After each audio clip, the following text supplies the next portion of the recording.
કેમ છો ચેતનભાઈ?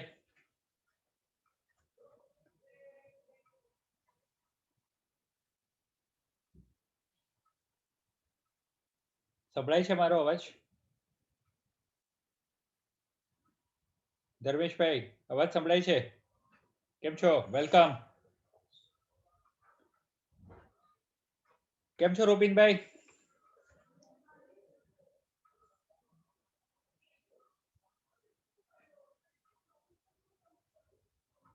ભૂપેન્દ્રભાઈ કેમ છો?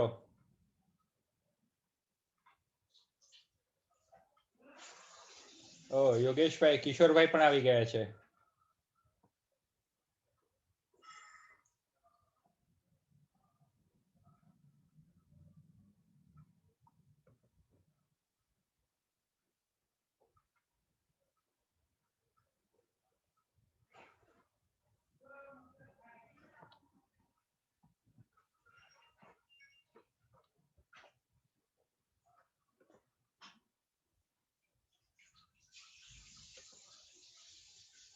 રજની કાકાનું બંધ લાગે છે. યોગેશભાઈ દેખાતા નથી.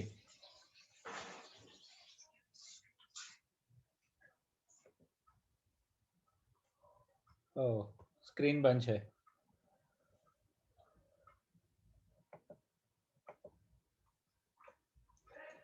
Okay, it's 4 o'clock.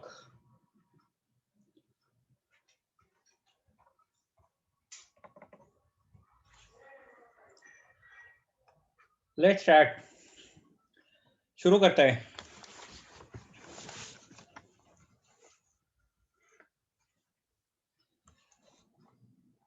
Friends, this is our third consecutive webinar. Today's topic is Brahma.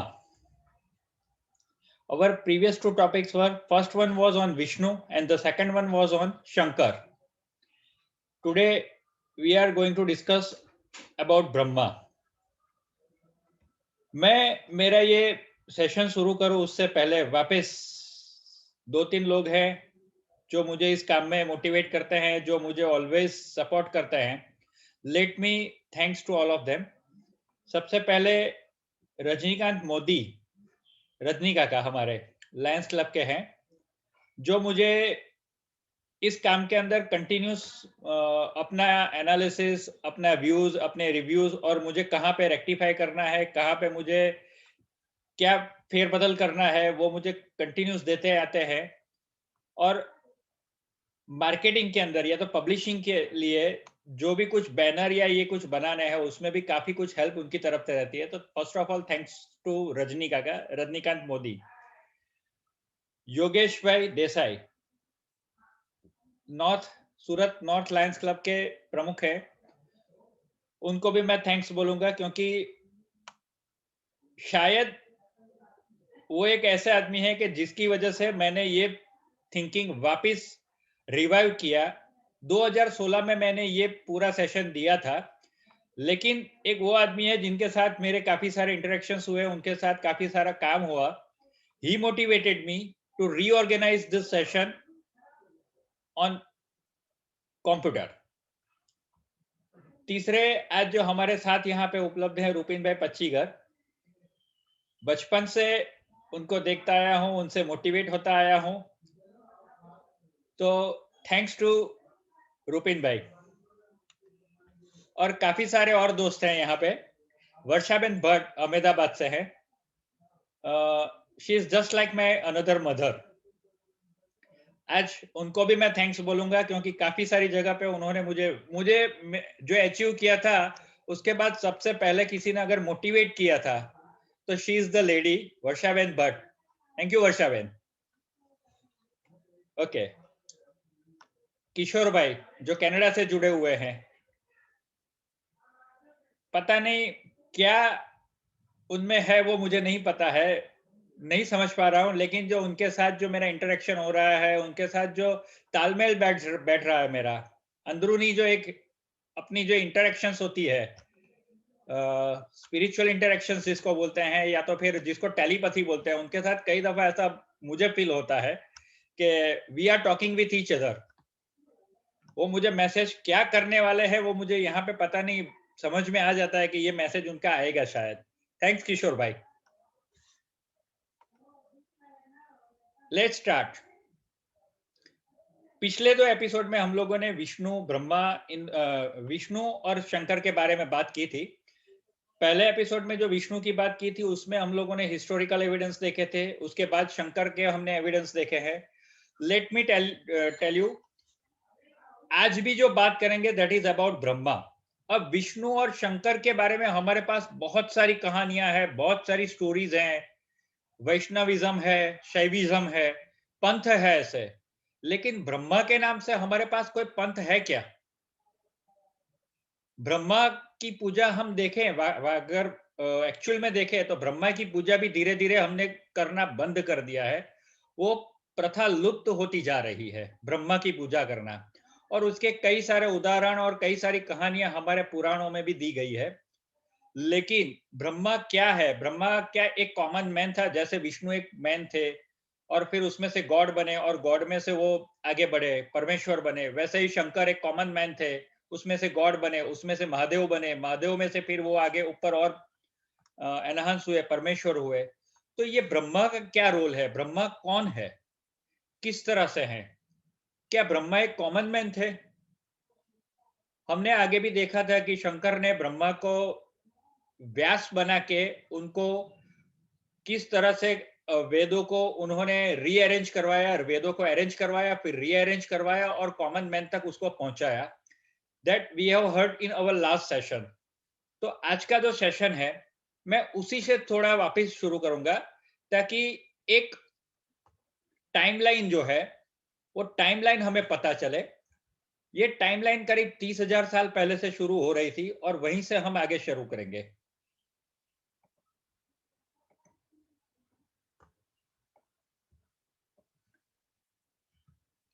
So this is the story about Brahma. जैसे हमने लास्ट टाइम देखा था कि शंभु, आदिदेव शंभु का जो पीरियड था उस वो 30,000 साल पहले शुरू हुआ था और 30,000 साल पहले आइस एज शुरू हुआ था।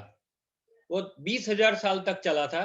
तो वो कंप्लीट कब हुआ था? तो कि आज से 10,000 साल पहले वो कंप्लीट हुआ था। उस वक्त पूरी धरती जो थी वो बर्फ से ढक गई थी। और हमने जैसे लास्ट टाइम ये भी देखा था कि उस वक्त ड्यू टू द कोल्ड, ठंड की वजह से लोग मर रहे थे। ये मैं बहुत फास्ट ले लूंगा ये स्टोरी वापस एक दफा, क्योंकि जो लोग मिसिंग थे, जो लोगों ने नहीं देखा है, उनको आज का सेशन कनेक्ट करने में कोई दिक्कत ना हो। ठीक है? तो आइस एज की वजह से लोग मर रहे थे। अब उनका जो बेसिक इश्यू था, बेसिक प्रॉब्लम था, आज हम ये बोलते हैं कि हमारी बेसिक रिक्वायरमेंट क्या है? तो कि हवा, पानी और खाना। नहीं, हम हवा क्यों लेते हैं? जीने के लिए, सरवाइव करने के लिए। हम जिंदा रहे उसलिए हवा लेते हैं। हम पानी क्यों पीते हैं? जिंदा रहने के लिए। हम खाना क्यों खाते हैं? जिंदा रहने के लिए। तो that is the issue of survival. हम सर्वाइव करने के लिए ये सारी एक्टिविटीज करते हैं। आपका नाक बंद कर दीजिए, आप सर्वाइवल के लिए सामने वाले को मारेंगे या कुछ भी करेंगे। हाथ, पैर, मुक्का जो भी आपके सामने आएगा, आप जो भी आपके पास अवेलेबल है, जिस तरह से भी आप कंफर्टेबल है, आप उसका इस्तेमाल करेंगे सर्वाइवल के लिए। तो everything is for the survival. तो पहले भी जो लोग थे उनका जो इश्यू था दैट वाज सर्वाइवल। आज हम लोग भी जो कर रहे हैं, अगेन कोरोना पीरियड में हम लोगों ने जो किया है, क्या किया है? हम लोगों ने अपने आप को वापस मेंटेन किया है। हम वैदिक एरा की लाइफस्टाइल को जीना हम लोगों ने कहीं एक जगह पे शुरू कर दिया था। तो that was for the survival. और फ्यूचर में भी आज जो वैक्सीन ले रहे हैं, वाई? ये वैक्सीन जो ले रहे हैं उसका रीजन भी ये है कि फ्यूचर में हमें ऐसे कोई डिजीज ना हो जाए, ऐसी कोई प्रॉब्लम ना आ जाए। तो that is again for the survival. तो ये सर्वाइवल के लिए ही हम ये सारी कुश्ती लड़ते हैं। तो हमारा जीने का मकसद क्या है? तो that is survival. Okay. Vishnu के कहानी में मैंने ये भी बताया था कि उस वक्त जो लोग थे, वो लोग नॉर्मली केव्स के अंदर रहते थे या तो फिर पर्वतों पे रहते थे, और जंगलों में रहते थे। और दूसरा, they used to wear the mask. वो जिस एरिया में रहते थे, जैसे कि मान लीजिए कि उनके आसपास बंदरों की बस्ती ज्यादा थी, तो they used to wear the mask of monkey. अगर कोई और एनिमल का या पक्षी का वहां पे उस वक्त चलन ज्यादा था, तो they used to wear that kind of feathers and mask. वो उस तरह के या तो लेदर पहनते थे या फीदर पहनते थे या तो फिर मास्क पहनते थे। दूसरी बात ये थी कि दे वर अनकल्चर्ड। उस वक्त देयर वाज नो कास्ट, कोई जात नात कुछ नहीं था, ये 30,000 साल पहले। और वो लोग एक एनिमल की तरह जिंदा रहते थे। सुबह उठे, शिकार पे गए, एनिमल को मार के शिकार लेके आ गए, उसको जैसे तैसे पकाना नहीं पकाना वो भी उनको नहीं पता था। वही खाना वो लोग सिंपली खा लेते थे और जो उसकी खाल थी वो खाल को पहन लेते थे ठंड से बचने के लिए। सो ये दिस वाज द टाइमलाइन। और ये टाइमलाइन के अंदर हम लोगों ने लास्ट टाइम देखा था कि उसके बाद शंभू सप्तर्षि से मिले थे। सप्तर्षि से उन लोगों ने फिर आगे डेवलपमेंट करवाया था। अलग अलग जगह पे जमीन का 7 हिस्से किए थे, लैंड के 7 हिस्से किए थे, 7 हिस्सों में 7 सप्तर्षियों को भेज के वहां से जो और इंफॉर्मेशन या नॉलेज था उसको इकट्ठा किया था। इकट्ठा करके ऐसे अलग अलग जगह घूमने के बाद दे फाउंड अ पर्सन, एक पर्सन को उन्होंने ढूंढा जो ये सारी चीजों में, ये सारी चीजें इकट्ठा करने में या एकत्रित करने में या उसको कंपेल करने में ही वॉज वेरी स्मार्ट। तो वो पर्सन कौन था? तो वो पर्सन उनको मिला था ब्रह्म पर्वत पे, नेपाल के नॉर्दर्न वेस्टर्न साइड पे ब्रह्म पर्वत है। वो हम जगह वापस देखेंगे आज। वहां पे एक आदमी था जिसका नाम था ब्रह्मा। तो शंकर वो उस वक्त ब्रह्म पर्वत पे गए थे और वहां से ये ब्रह्मा को ब्यास करके जो जगह है नेपाल के अंदर, वहां पे उनसे मिले थे और वहां पे उनको ब्यास के नाम से व्यास की पदवी दी थी। व्यास यानी कि जो सारी चीजें कंपेल करता है, सारे नॉलेज को एक जगह पे इकट्ठा करता है, तो वो व्यास कहलाया। तो वो जगह थी ब्यास। और उन्होंने फिर व्यास को ये वेदों को कंपेल करने के लिए या तो अरेंज करने के लिए जो काम दिया था उसकी वजह से वो वेद व्यास के नाम से जाने गए। और उन्होंने वेद को एक जगह पे इकट्ठा करना जो शुरू किया था, that is the place of Vyas. ये सारी जगह हम वापस एक दफा देखेंगे। व्यास ने उसको इस हिसाब से वापस रीऑर्गेनाइज किया, 4 हिस्सों में उसको बांटा, जिसके हिसाब से 4 वेद बने, 4 वर्ण बने, 4 आश्रम बने। और वो ultimately for the sake of society, यानी यहाँ पे सोसाइटी बनी और सोसाइटी के लिए ये इस्तेमाल हुआ। ये सारी चीजें शंभू यानी शंकर ने करवाई थी। और शंकर का ये जो कनेक्शन था that was with Vyas, that was with Brahma, who was known as Vyas. First Vyas was Brahma. अब ये ब्रह्मा कौन है और ये ब्रह्मा की जगह क्या है, लेट्स सी। हम फटाफट उसको देखते हैं। ठीक है, ये ब्रह्मा पर्वत के पास ब्रह्मा का जो पहला जो जगह है तो वो देखते हैं। ओके, दिस इज ब्रह्मा पर्वत, this is the original place of Brahma. आपको वहां से राइट साइड पे ब्यास दिखता है, दिस इज ब्रह्मा पर्वत। ये आज क्या गूगल मैप है, गूगल अर्थ से लिया गया है। वहां से शंकर यहाँ पे मिले थे, वहां से शंकर आए ब्यास यानी कि नेपाल के अंदर। नेपाल के अंदर व्यास में वो व्यास को मिले थे और यहाँ पे उनको व्यास की उपाधि दी, पदवी दी। और फिर जो वेदों को कंपेल करने का, अरेंज करने का काम दिया था, दैट वाज एट ब्यास, जहां से ब्यास नदी गुजर रही है भरतपुर के ऊपर। दिस इज द प्लेस, ये ब्यास है जहां पे ब्रह्मा ने पहली दफा वेदों को लिखा था, वेदों को कंपेल किया था, वेदों को अरेंज किया था, लिखा नहीं था, अरेंज किया था। सो दिस इज द प्लेस। और ये जो सारा नॉलेज था, ये सारा नॉलेज जब उन्होंने एक जगह पे इकट्ठा किया तो दैट वाज नोन एज महावेद। ये कहानी हमने अभी तक पिछले सीजन्स में या पिछले एपिसोड में देखी थी। So Brahma compiled the Mahaveda, so he became Ved Vyas and arranging Mahaveda for the common man. Common man के लिए उन्होंने इसको वापस अरेंज किया था। Yes, so this is again timeline. ये वापिस टाइमलाइन है। उसके बाद हमने ये देखा था कि उसके बाद ब्रह्मा का जो लड़का है, ब्रह्मा का जो सन है दक्ष, जिसको पहला प्रजापति बनाया, और जो ब्रह्मा ब्रह्मा की संतान ब्रह्मीन कहलाई। ब्रह्मा की जो संतान है वो ब्रह्मीन कहलाई। और उनके बाद वहां पे 7 द्वीप, जो 7 जमीन जो अलग अलग बाइफरकेट हुई थी, वहां पे इंद्र को बिठाया। 7 अलग अलग इंद्र यानी 7 क्षत्रियों को वहां पे रूल करने के लिए बिठाया। और उनको गाइडेंस देने के लिए एक ब्रह्मीन यानी कि प्रजापति दक्ष को बिठाया। लेकिन जो कोऑर्डिनेशन के लिए दिक्कत थी तो Vishnu was a leader, Vishnu को लीडर बनाया। और फिर ये त्रिदेव का निर्माण हुआ। दक्ष और विष्णु धीरे धीरे आगे बढ़े। और ये कहानी फिर आगे बढ़ी। ओके, अब यहां से दक्ष की कहानी शुरू हुई और ब्रह्मा की कहानी शुरू हुई। तो दक्ष जो थे वो कौन थे? तो कि ब्रह्मा प्रजापति, दक्ष वॉज द फर्स्ट प्रजापति और वो ब्रह्मा के पुत्र थे। और ब्रह्मा ने जो वेदों को अरेंज किया था, जिसका डिस्कशन वो बार बार प्रजापति दक्ष से करते थे, तो दक्ष को इसको फैलाने का काम दिया गया था विद द हेल्प ऑफ सप्तर्षि। यानी सप्तर्षि का रोल अभी उसके बाद दक्ष के साथ जुड़ गया था। और ये सारी फिर सोसाइटी का और कल्चर, सोसाइटी और कल्चर जब किस तरह से आगे बढ़ा, वो हम लोगों ने अभी तक देखा था। ठीक है, now let's see the place of Daksh. Daksh का प्लेस देख लेते हैं। जैसे हमने देखा कि ये ब्रह्म पर्वत था, नेपाल से ऊपर, फिर वहां से व्यास, नेपाल के अंदर व्यास करके ये जगह है, वहां पे ब्रह्मा को व्यास की पदवी दी। फिर ब्रह्मा ने व्यास बन के जहां पे वेदों को अरेंज किया, दैट इज व्यास, वो भी नेपाल में है।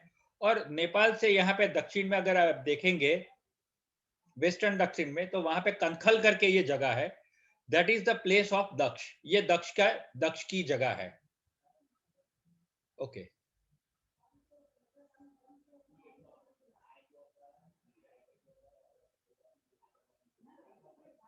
अब दक्ष के अंदर ये 7 इंद्र थे।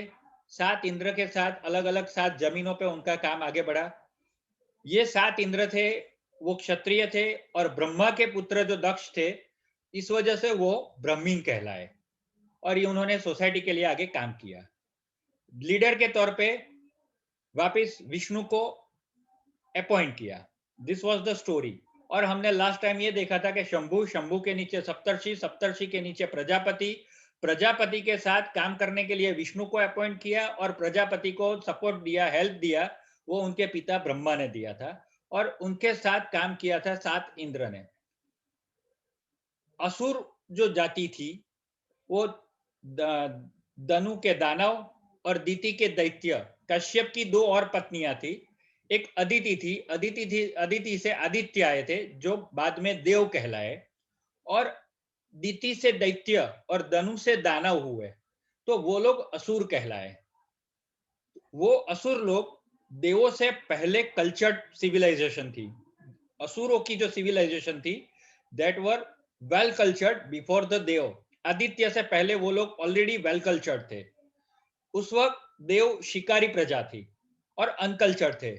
लेकिन जब उनका कनेक्शन इंद्र, दक्ष, सप्तर्षि और शंभु से डायरेक्ट होना शुरू हो गया, उनको जब विष्णु की हेल्प मिली, और ये सारी चीजें जब ये धीरे धीरे जनरेट हुई 30,000 साल पहले या 27,000 साल पहले, तब देवर डेवलप। और उनका डेवलपमेंट इतना फास्ट हुआ, और धीरे धीरे उन्होंने ये असुरों के ऊपर भी राज करना शुरू कर दिया। तो असुरों को भी जो टेक्नोलॉजी थी या जो उनका नॉलेज था, वो भी उन्होंने एक्वायर करना शुरू कर दिया।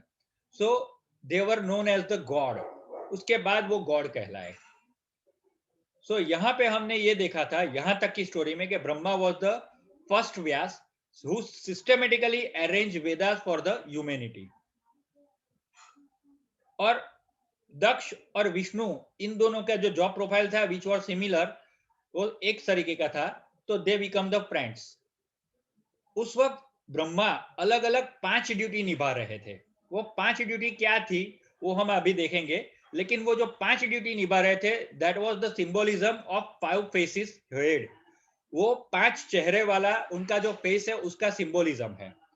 ब्रह्मा के एग्जैक्टली कोई ऐसे 5 फेस नहीं थे, लेकिन जो उनकी जो अलग अलग 5 ड्यूटीज थी, वो 5 ड्यूटीज जो थी, जो 5 रोल था, वो रोल वो जो निभा रहे थे, उसकी वजह से ही was known as 5 faced Brahma. लेकिन कहीं एक जगह पे उनसे कोई एक ड्यूटी परफॉर्म नहीं हो पाई, तो उस वक्त जो लीडर थे, जो मेन जो प्रमुख थे, शंभु, शंकर, उन्होंने उनसे वो ड्यूटी कम कर दी, और फॉर द लाइफ टाइम वो परमानेंटली वो ड्यूटी उनसे ले ली गई। So now he was only 4 face.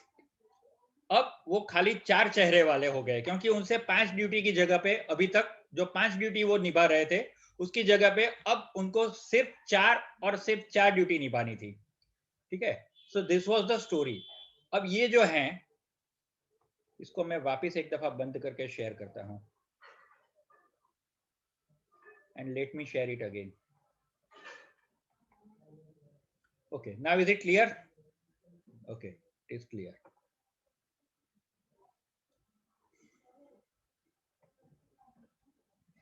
अब ये जो 4 चेहरे वाले जो ब्रह्मा थे, जिसको हम बोलते हैं कि he has a 4 duty, he has different 4 duties. तो वो 4 ड्यूटी क्या थी? तो कि एक तो good, second evil, third light और fourth dark. Good means what? Good means which is connected with the god, जो आदित्य के साथ जुड़ी हुई थी। आदित्य को उनको किस तरह से मोटिवेट करना था, किस तरह से गाइड देना था।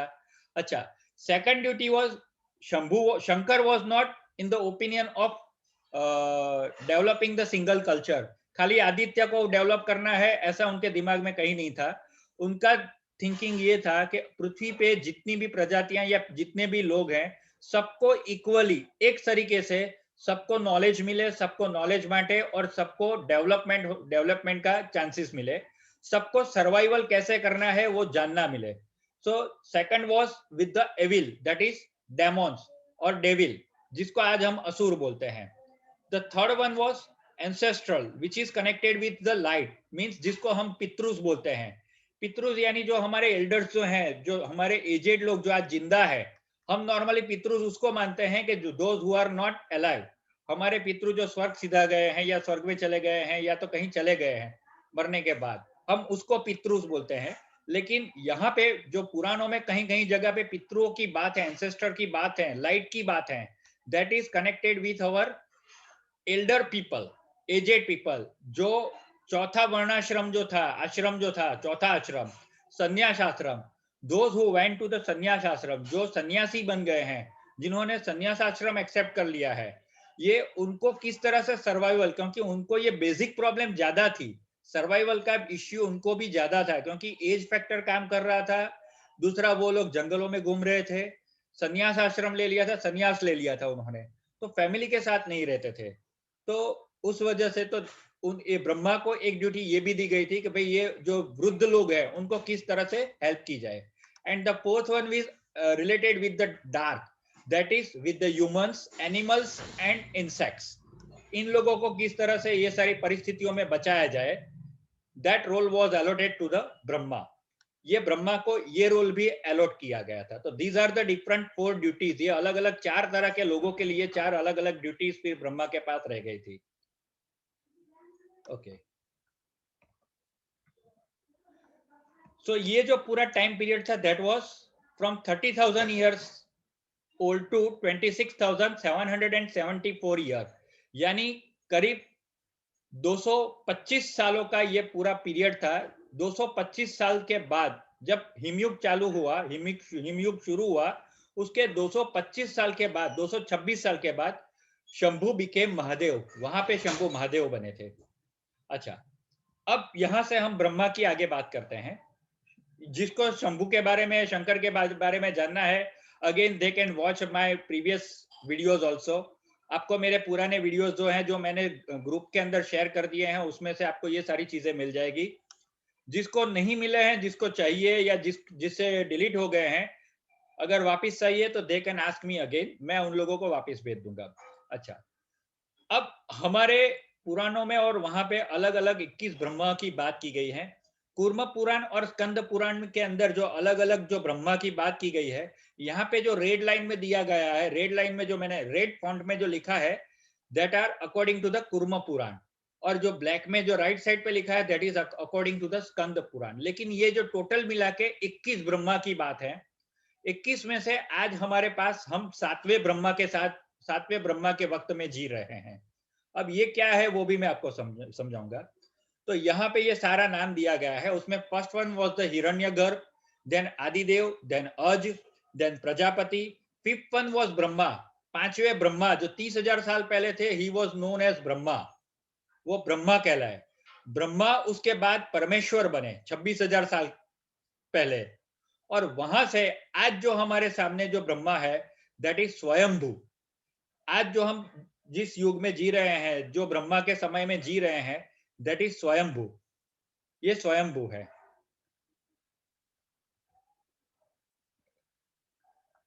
इसके अलावा भी मैंने नीचे और काफी सारे ब्रह्मा की यहाँ पे बात लिखी हुई है, यू कैन सी। ओके, ये अलग अलग ब्रह्मा है। अच्छा, ये जो चार ब्रह्मा है, ये ब्रह्मा क्या है और किस तरह से, तो क्या हमारे धरती पे ओरिजिनली अगर हम देखें तो originally there were only 4 lineage, पहले 4 ही जाति थी। सबसे पहले जब जाति की शुरुआत हुई, ये सब सोसाइटी डेवलप हुई, तो 4 अलग अलग जातियां इकट्ठा हुई थी, जिसमें सबसे पहले थी हबशी, जो आज अफ्रीका के आसपास हम लोग जिसको मानते हैं। 1000 से ज्यादा उसकी रेसिस, उनकी जो वंशावली है, वो आज इंडिया में हबशी प्रजाति की 1000 से ज्यादा प्रजातियां आज इंडिया में भी अवेलेबल है, उपलब्ध है। Second one was Dev and Asur, जो हिमालय के आसपास रहती थी और सुमेर तक, सुमेर प्लेटूस तक थी, और ये हिमालयन माउंटेन्स के अंदर थी। थर्ड वन वाज भोट, म्राम्र और किरात। हम बोट, म्राम्र और किरात प्रजाति थी, जो भूटान, बोट मीन्स भद्र, हम जिसको संस्कृत के अंदर जिसको हमने भद्र जाति बोला है, भद्र ये यक्ष लैंग्वेज की भाषा है, उनको हम भोट बोलते थे, जो भद्र भाषा। और यक्ष जो है, उनकी जो भाषा है ये नॉर्मली भूटान में, तो भोट से भूटान आया था, वो भी हम बाद में देखेंगे। And the fourth one was Brahma. Brahma का अपभ्रंश होके आज बर्मा हो गया है, जिसको आज हम म्यांमार के नाम से जानते हैं। ये सारी जो प्रजातियां हैं, वो किस तरह से, ये जो ब्रह्मा प्रजाति थी वो बाद में southern Asia to China, Japan और कोरिया तक स्प्रेड हुई थी। ये हमें जो ये कहानी मिली है, ये जो हमें जो ये 4 लिनिएज के बारे में जो इंफॉर्मेशन मिली है, that is according to the Tibetan archives, that is according to Tibetan archives. अच्छा, उसके नीचे मैंने ऊपर सुमेर के ऊपर एक्सट्रैक्ट किया है, what is the area of Sumer. Sumer means the culture of Sumerian. तो ये सुमेर क्या है, तो कि पामीर और पाइमेरू के बीच में जो जगह है, पामीर या पाइमेरू के बीच पास जो जगह है, जो कश्यप ऋषि की जमीन है, ऐसा बोला जाता है। जिसको हमने लास्ट टाइम देखा था कि भाई ये कश्यप ऋषि की जो जमीन है वो कौन सी है, तो क्या फ्रॉम कश्यप मेर यानी आज का कश्मीर टू कश्यप सागर यानी कास्पियन समुद्र, आज का कास्पियन समुद्र से लेके कश्मीर तक का जो जमीनी एरिया है, जो मैदानी प्रदेश है, it is known as Sumerian प्रदेश। ये सुमेरियन प्रदेश के नाम से जाना जाता था, या तो पामीरियन या तो पैमारू प्रदेश, इसके नाम से जाना जाता था।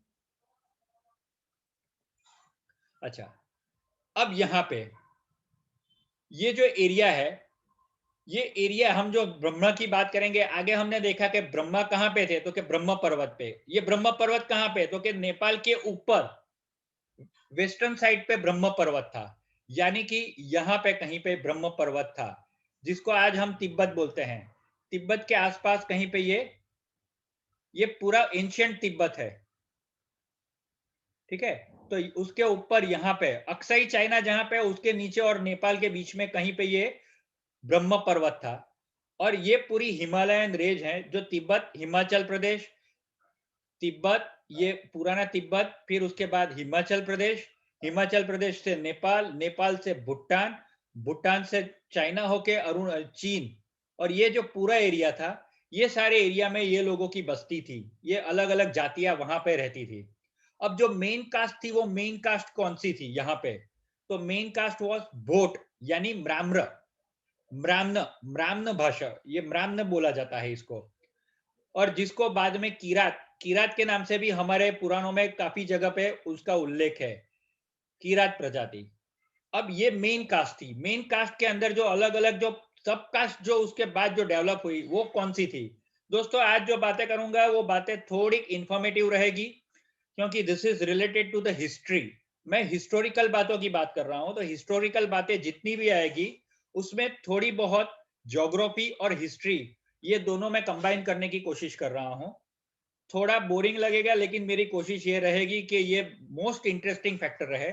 ब्रह्मा के बारे में कहीं पे भी बहुत कम इंफॉर्मेशन अवेलेबल है, क्योंकि ब्रह्मा की पूजा करना हम लोगों ने काफी सालों पहले धीरे धीरे बंद कर दिया है। भारत में भी आज ब्रह्मा के करीब 1 या 2 ही मंदिर उपलब्ध हैं, ज्यादा मंदिर भी नहीं है। तो ब्रह्मा की पूजा भी अभी धीरे धीरे बंद हो गई है। लेकिन मैं ये सारे जो कैरेक्टर हैं उनको हिस्टोरिकली आपके सामने जो उनके एविडेंस जो रजू कर रहा हूं, तो उनके बारे में जो इंफॉर्मेशन पहले पास ऑन करनी है, that I am doing at present. तो ये जो जात थी, ये जो कास्ट थी, ये अलग अलग, जिसमें ब्रह्मा भी एक कास्ट हो गई थी। ब्रह्मा कोई एक आदमी नहीं था, उसकी पूरी एक कास्ट बन गई थी। आज से 26,000 साल पहले जो एक ब्रह्मा थे, उसके बाद उनकी पूरी एक जाति डेवलप हो गई थी।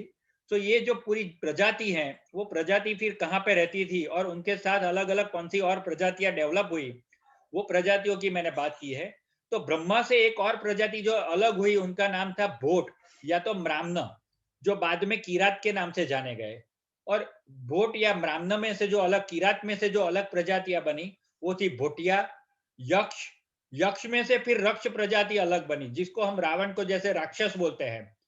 रक्ष यानी राक्षस, राक्षस जिसको हम वो दो सिंग वाला जो राक्षस समझते हैं, एक्चुअली वो चीज नहीं है। जैसे हिंदुओं की रक्षा के लिए सिखों की स्थापना हुई थी, रक्षा करने के लिए, तो जो रक्षा करने वाला है, ही वॉज नोन एज राक्षस। तारकासुर के सामने युद्ध में देवों को जो रक्षा करनी थी, तो कार्तिकेय वॉज बिकेम अ राक्षस। कार्तिकेय वॉज द फर्स्ट राक्षस। कार्तिकेय सबसे पहले राक्षस की स्थापना, राक्षस प्रजाति की स्थापना करने वाले थे। फिर तारकासुर का वध करने के बाद उन्होंने ये राक्षस वंश को वापस वाइंड अप कर दिया था। तो यक्ष में से ये रक्ष प्रजाति अलग हुई, यानी रक्षण करने वाले थे। फिर गंधर्व, फिर किरात, जो ये किरात जो मैंने बोला था, वो किरात इसी में से अलग हुए थे। और बाद में किन्नर,